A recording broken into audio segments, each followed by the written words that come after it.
Welcome back. So in this lecture, we are going to discuss about the transportation in mobile ad hoc network.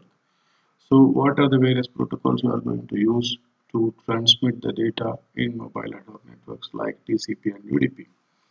If you consider the user datagram protocol, it is very difficult to identify a single scheme that will perform well in all the environments.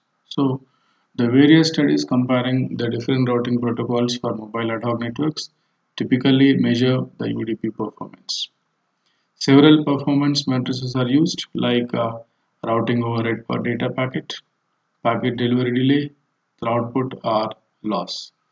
So there are many variables which will affect the performance of the user datagram protocol, like traffic characteristics, mobility characteristics, node capabilities.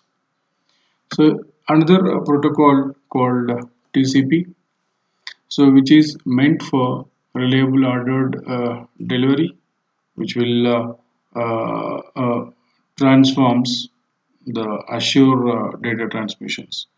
So end-to-end semantics we have. So receiver sends cumulative acknowledgements for in-sequence packets, and receiver sends duplicate acknowledgements for out-of-sequence packets.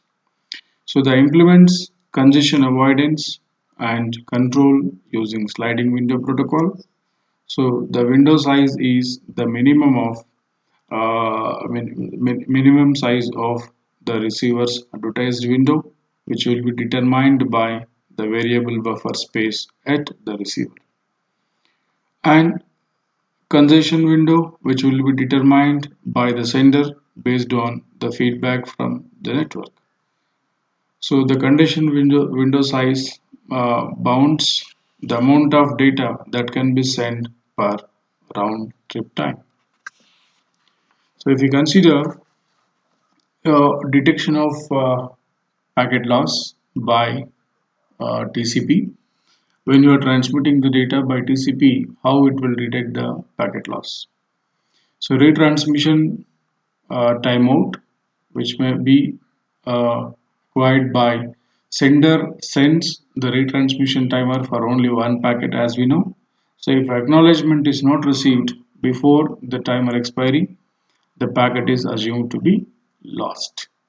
So the retransmission timeout dynamically calculated and doubles on each timeout. So duplicate acknowledgements, sender assumes the packet loss if the receivers if it receives three consecutive duplicate acknowledgements, so that it will TCP will detect the detection of packet loss. So in detecting a packet loss, TCP sender assumes that the network congestion has occurred and drastically reduces the congestion window. And there are several factors which will affect the performance of TCP in mobile ad hoc networks. The one other factor is due to wireless transmission errors, or due to multi-hop routes on shared wireless medium, or due to failures regarding the mobility concept. So the errors which are occurred at the time of wireless transmission may cause fast retransmit, which the results we are going to get is retransmission of lost packet or reduction of congestion window. So the reduction of congestion window in response to errors is which is a waste of effort and which is unnecessary. So multi-hop routes on shared wireless medium. The longer connections are at the disadvantage compared to shorter connections because they have to contend for wireless access at each hop. So another factor which may degrade the performance of TCP is route failures due to the mobility. And what is the impact of multi-hop wireless paths in TCP of mobile ad hoc networks? So TCP throughput degrades the increase of degrades with increase of number of hopes, and that is increasing the number of hopes beyond 3 allows simultaneous transmissions are on one or more than one link. However, degradation continues due to contention between TCP data and acknowledgements traveling in the opposite directions. So packet transmission can occur on at most one hop among three consecutive hops. Increasing the number of hopes from 1 to 2, 3 results in increased delay and decreased throughput. When number of hopes is large enough, that is if it is more than 6, throughput stabilizes. So impact of node mobility. If, for example, TCP throughput degrades with increase of mobility, but not always, it is not the case for every scenario. So mobility causes the link breakage as we see in the figure, resulting the route failure. There is no throughput. So when it is failed, the route has to repair and TCP sender times out and start sending packet again. So there is no throughput despite of route repair. TCP data and acknowledgements are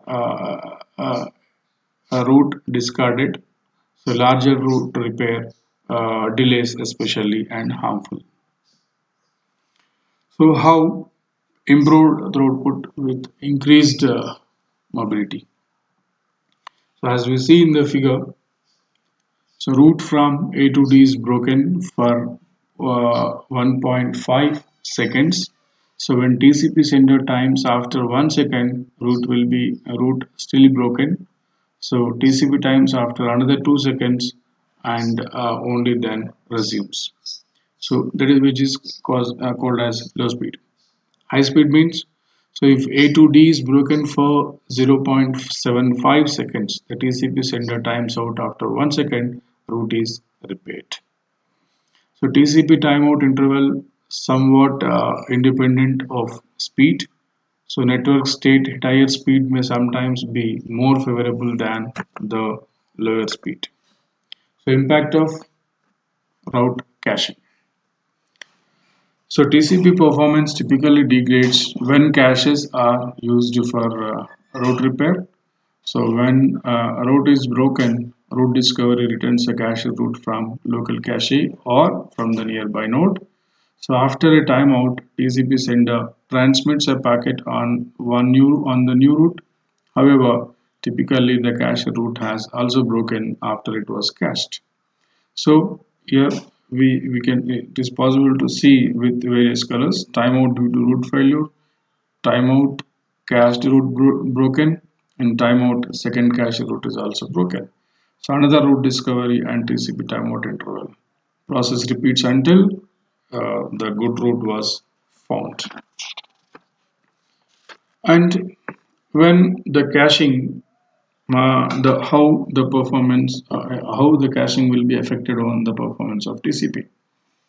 So the caching uh, can result in faster route repair, and faster does not necessarily mean correct.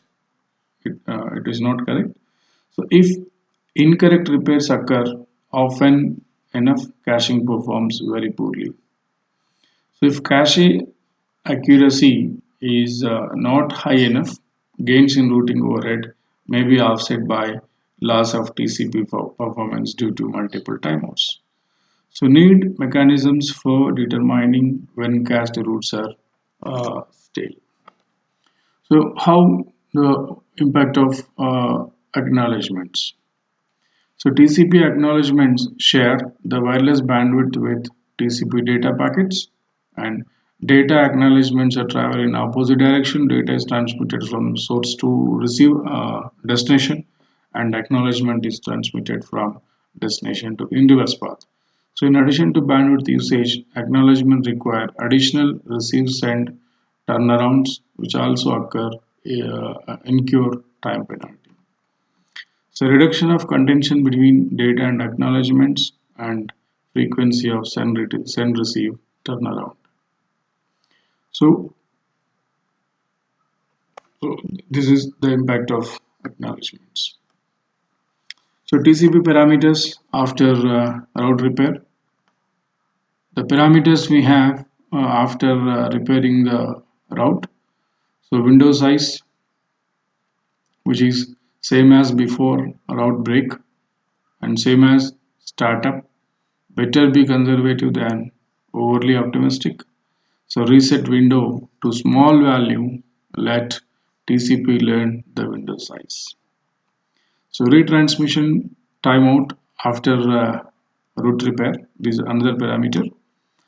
So before maybe too small for long routes or too large and respond slowly for slowly to packet loss, and new RTO retransmission timeout could be made a function of old RTO and route lengths.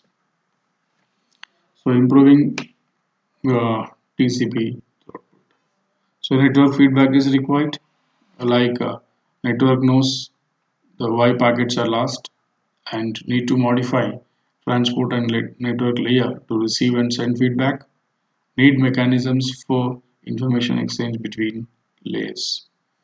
So inform TCP of route failure by explicit messages. Let TCP know when route is repaired. That is probing, explicit notification, or better route caching mechanisms.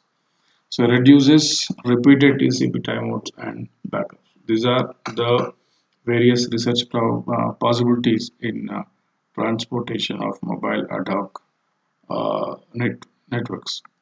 So in conclusion, issues other than routing have received much less attention.